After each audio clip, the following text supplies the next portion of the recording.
नमस्कार भक्तांनो, आज आपण मार्गशीर्ष महिन्याचं पौराणिक रहस्य जाणून घेणार आहोत. पुराणामध्ये एक कथा सांगितली जाते जी फार थोड्या लोकांना माहीत आहे. ही कथा आहे आशीर्वादाची, भक्तीची आणि देवांनी मार्गशीर्ष महिन्याला दिलेल्या दिव्य शक्तीची.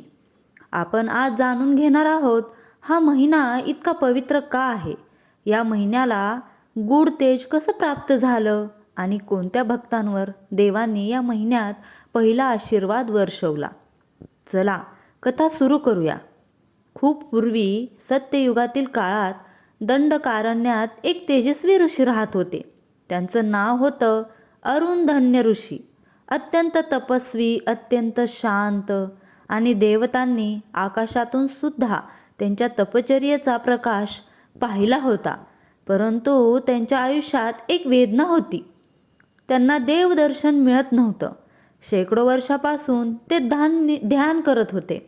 यज्ञ, जप, होम, उपवास अशा सर्व साधना त्यांनी केल्या, पण तरीही देव प्रत्यक्ष दर्शन मात्र झालं नाही. एक दिवस ते निराश झाले आणि म्हणाले, देवा, अजून किती काळ मी प्रतीक्षा करू. त्या रात्री, अर्ध्या रात्री वनात एक तेजस्वी प्रकाश झळकला. धीर, गंभीर, शांत आवाज घुमला, अरुधन्य, तुझी साधना व्यर्थ झाली, पण देवदर्शनासाठी तुला योग्य काळाची प्रतीक्षा करावी लागेल. ऋषींनी नम्रपणे विचारलं, मग कोणता काळ योग्य? उत्तर आलं, जेव्हा आकाशगंगा सर्वात शांत असते आणि पृथ्वीवर दैवी तरंग सर्वाधिक असतात. त्या महिन्यात, त्या दिवशी, त्या वेळेस, तो काळ म्हणजे मार्गशीर्ष महिना. ऋषी अचंबित झाले. मार्गशीर्ष? हो, हा महिना देवांचा आशीर्वाद महिना आहे.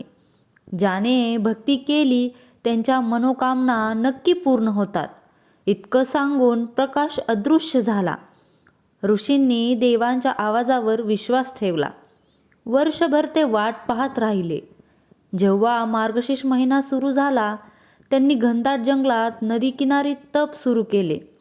थंड वारा, शांतता, फक्त नदीचं सतत वाहणारं रूप आणि ऋषींच्या श्वासामध्ये चालणारा ओम चा अखंड जप. हे दिवसभर उपवास करत, रात्री ध्यान करत, मनात एकच इच्छा, देवदर्शन. परंतु देवाची भेट सोपी नसते. पहिल्या आठवड्यात त्यांना भीषण वादळ आलं. पाऊस, गडगडाट, त्यांच्या यज्ञाला भिजवून टाकणारा.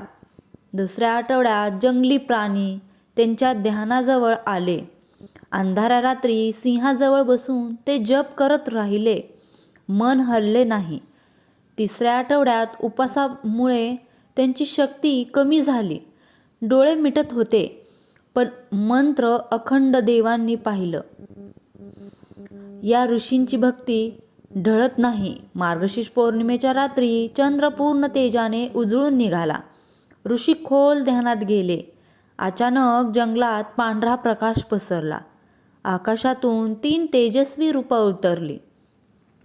ब्रह्मदेव, विष्णू आणि महेश, त्रिमूर्ती स्वतः.